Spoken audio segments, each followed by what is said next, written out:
According to experts in the field, it's only in the last decade that women have felt comfortable talking about their health-related problems outside the doctor's surgery, and in some cases, even talks with the local GP have been fruitless. But now topics such as menopause, sexuality, life cycles, contraception and infertility have become important issues to women and will be discussed in detail during the 3-day seminar at Hunter Hospital. Social and refuge workers and nurses from across the region will listen to up-to-date information, highlighted by women working in health-related areas like Edith Weisberg, Medical Superintendent with the Family Planning Association. According to Coordinator Rosemary Blue, more women's health workshops will be organised if there is enough support from the community, and they'll be based firmly on fact. The myths and misconceptions, as a lot of people actually talk about, I think are really to do with women and menopause, the ageing women. They're myths about what actually happens to a woman as she gets older. Also with women in the workforce, a lot of issues there, also to do with sexuality too. There's a lot of myths as far as actually what contraception for older women, for breast checks or even for sexuality. That's mainly what we're looking at.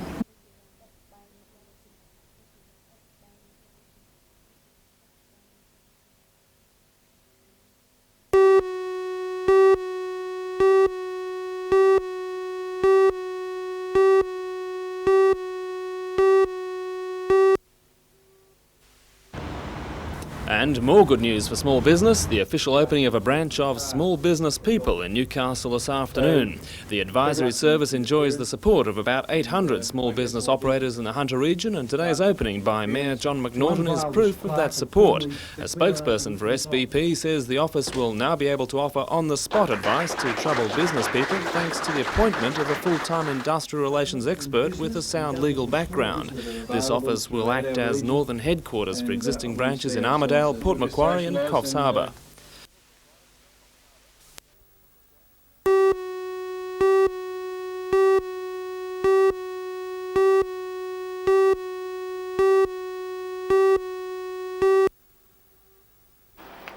Mr Greiner's main appearance in Newcastle was at a law luncheon in the Tattersalls Club this afternoon, but he took a close-up look at industry in the Hunter this morning with a tour of Titan Mining and Engineering Limited.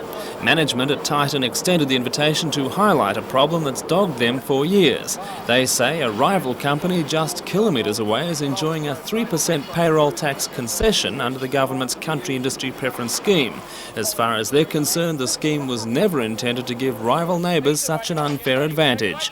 They say it's unreasonable and unfair to call one industry a country industry and another an urban industry simply by drawing a line on a map, and Mr Greiner clearly agrees. The Country Industries Assistance Scheme has been around for too long, in the sense that it was in a different industrial situation when parts of Newcastle and the Hunter were really country. Now you've obviously got a situation where the whole of Newcastle ought to be treated as one, and there are many, many anomalies like this, where, for example, the state government gives preferential treatment to companies that are on the other side of some council boundary, when just common sense dictates they all ought to be treated equally. On a wider issue, Mr Greiner also predicts that new workers' compensation provisions are a time bomb, especially in heavy industry centres such as Newcastle. He says uncontrolled fraud and inadequate payouts will combine to wreck the scheme. That's going to become a real political issue in Newcastle and the Hunter. It means, I think, in seats like Port Stephens and Maitland and the seats in Newcastle proper, that it's going to be one of the real differences between the parties, because the people who are hurt by what Labor's done are the battlers. They're the ordinary bloke who's got a mortgage and is going to find after an accident he's not able to meet that mortgage. They're the bloke who's injured in an accident somewhere in heavy industry or in the coal mining industry, and he's going to suddenly find that his workers' compensation doesn't live up to what he expected or what he had before the end of June.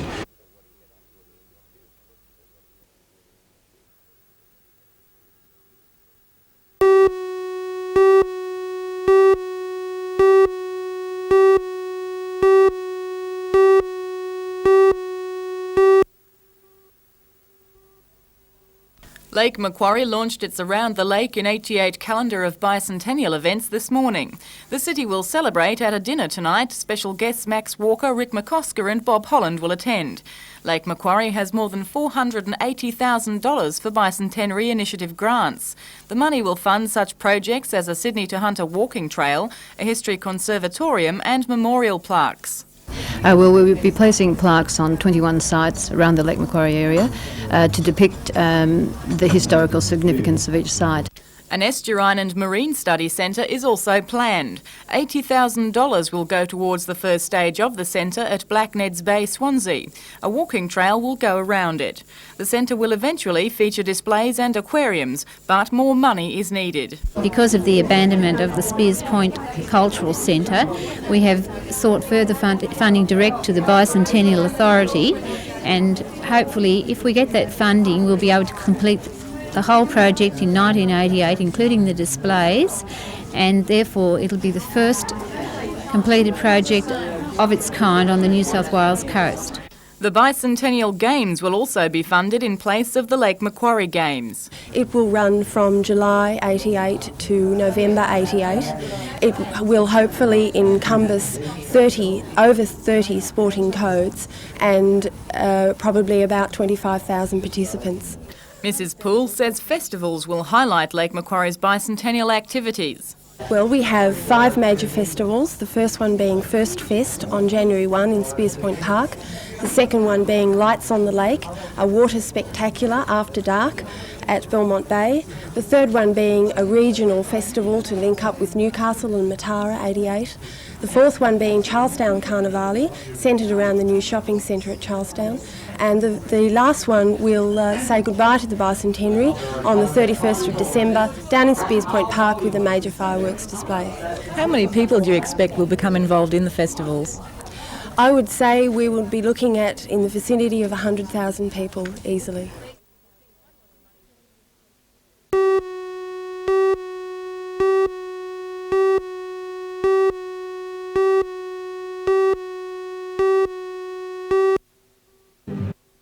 What do Alan Border, Dawn Fraser and Steve Mortimer have in common? Yes, they're all great sporting heroes, but they all suffer from asthma. It's a disease which affects around 4% of the Australian population.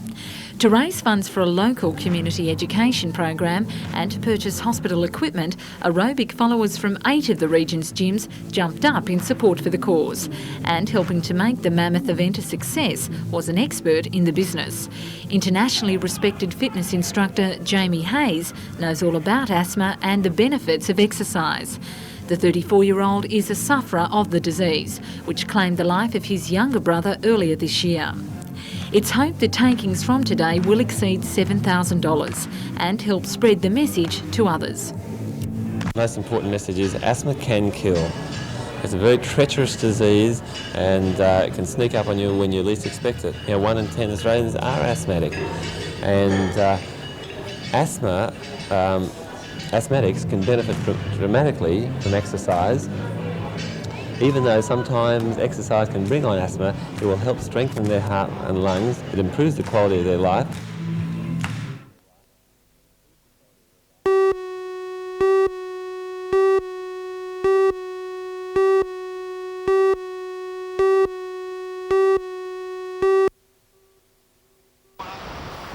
The main event, the senior Ironman, only drew 3 competitors: branch Ironman champ John Anderson, top junior Guy Andrews and Greg Kelly. At the end of the swim leg, all 3 were even. Greg Kelly made the first break in the paddle leg, but had it cut back to nothing when Andrews and Anderson caught a wave to even things up. Going into the final section, Anderson drew away on his ski to run out an easy winner. In the junior Ironman event, it was a 2-horse race. Guy Andrews fronted up only minutes after completing the senior Ironman and proved too good for Aaron Blatchford. The open boat race attracted plenty of competitors, but it was the Central Coast's Avoca Beach who were victorious over Swansea Belmont. Man of the Carnival was open Ironman winner John Anderson. He also won the Open Malibu and the over 24s surf race. Novelty event was the Challenge Beach Relay between Nobby Surf Club and the Newcastle Knights League team. The experience on sand proved to be the deciding factor, with Nobbies winning in a photo finish.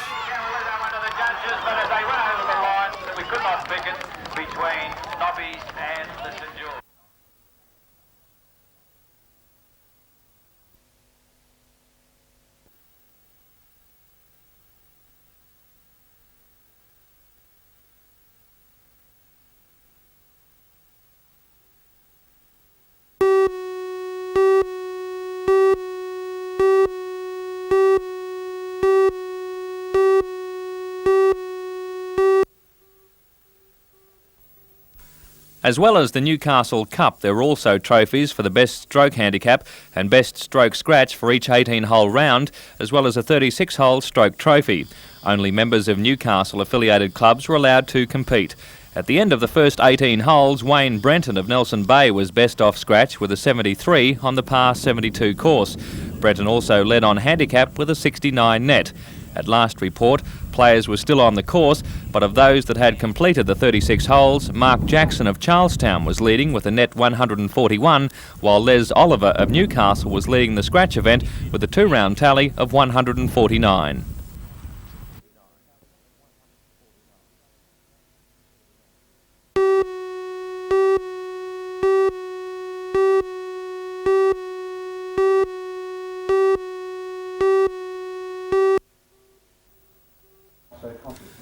Mr Menadue was speaking at a joint meeting of the Rotary Club of Newcastle and the Newcastle Chamber of Commerce and Industry. He says Newcastle and the Hunter have plenty to offer tourists, including beaches and waterways. He says our close proximity to Sydney is another advantage. He says a more regional approach to promotion would be effective in attracting tourists, as well as more professionalism within the industry. I was discussing with Rotary and the business community today the need for a regional approach to develop the whole region, and the benefits of that would then spill over to all parts of the area. The other areas, I think the need for professionalism, that tourists now are very demanding. They've often been to other countries, and when they come to Australia they expect high standards of accommodation. If they're foreign speakers, they expect at least some skills in their native language. They want high quality restaurants. So I believe as a whole in Australia we need to lift the professionalism in so much of our tourist infrastructure.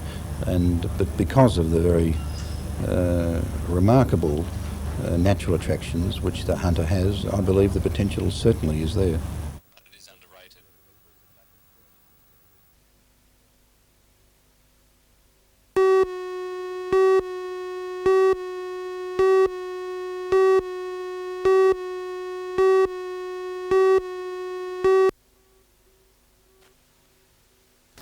Colleen Hawkins and her husband Cliff live on a dairy goat stud at Gilliston Heights near Maitland.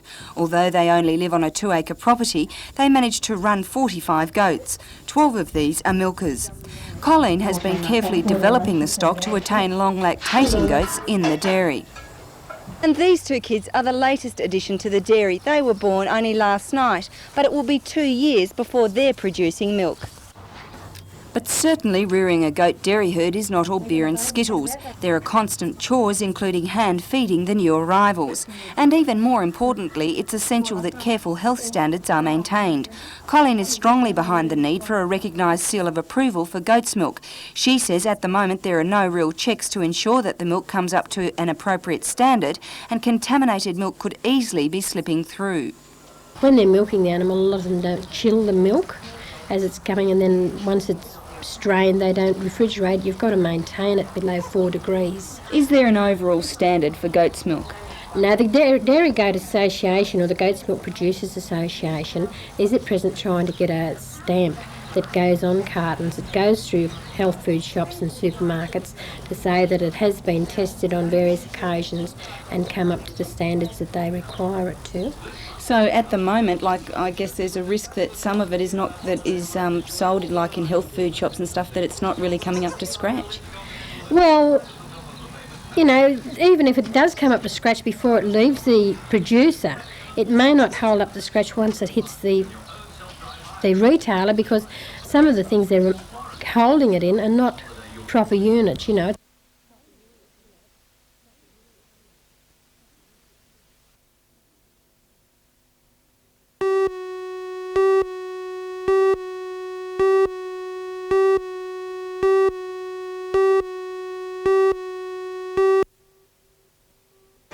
Wet weather this morning forced Newcastle's annual Remembrance Day service inside for the first time in years. We'll bring you that story in detail tonight. For all the news, join us tonight at 6.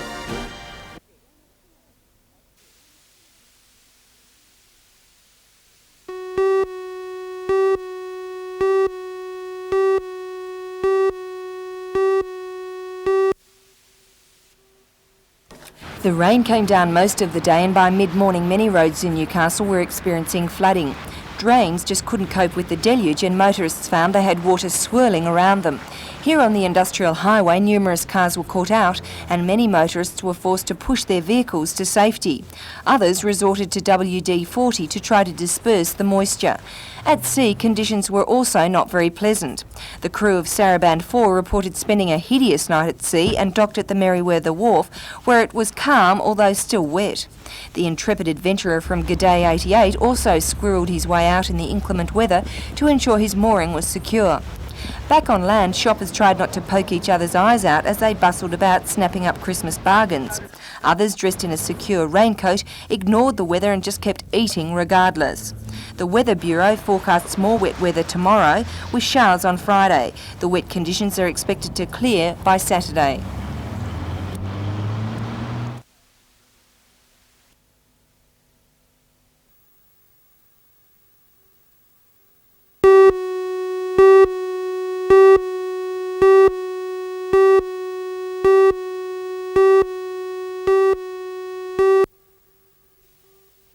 When you're ready, go. Last year, the Carnstart swimming team from Stuttgart made a tour of New South Wales.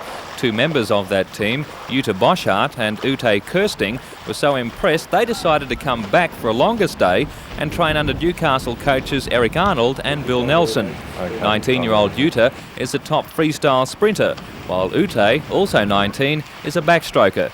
Both girls are ranked in the top 10 in West Germany. Coach Bill Nelson says having the two experienced internationals will rub off on the rest of the squad. Well, because they're from West Germany and Europe's become very sprint orientated, it's helped the kids tremendously because it gives them a chance to see someone from another country and the intensity of the programs that they do over there. Would you expect them all to improve that much better this season because of that? Well, I think they should do that because this is the first year we've really tried a sprint orientated program. And with the input from the girls once again, we hopefully that it should work in that way. Also in training is Indian butterflyer Karjan Singh, who is spending his second season with the Newcastle squad.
The city awoke to find a swath of devastation stretching from the coastline to suburban outskirts.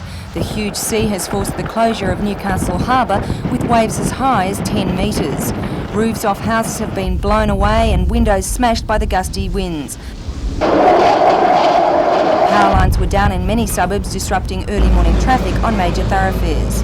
The local state emergency services have been answering hundreds of calls from across the region. The giant clean-up operation is already underway, such as this mudslide in Church Street, the remains of Newcastle Grammar School's netball courts. Shops have also been affected, such as this Woolworths Variety in Hunter Street. Police are continuing to watch this empty house in Scott Street. They say there's a very real danger that it will collapse. Fallen trees have blocked roadways and police are warning motorists to avoid driving where possible. Nobby's recorded 103 millimetres of rain during the past 24 hours, usually the city's monthly average. Although winds eased slightly late this morning, gusty conditions are expected to continue.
The Bar Beach Pavilion was badly hit by the storm. In the southeast section of the building, the roof completely collapsed, bringing down part of the ceiling inside. The council is surprised the storm caused so much damage, and the premises have been boarded up to keep people out. There is concern about the safety of the building. However, former pavilion lessee Lloyd Moffat was today allowed inside to remove kitchen equipment and personal belongings. The council expects a full clean-up operation to get underway there next week, but is waiting until a decision is made on tenders received to lease it before rebuilding is considered. The future of the building may be known within a fortnight. Meanwhile, council workers were hard at work today clearing up in Civic Park. A team of 10 men worked there all day clearing and lopping trees and branches. And at Bulladila, the storm waters of yesterday are now subsiding. Police say most roads are now passable, and council and DMR employees have spent much of today clearing fallen trees from roadsides. During the height of the storm, the Crawford Road causeway was washed away. Police believe that section is still closed. And at Legs Camp Caravan Park, some vehicles were evacuated this morning due to flooding. A watchful eye is being kept on the height of the Mile Lakes, but no further problems are expected.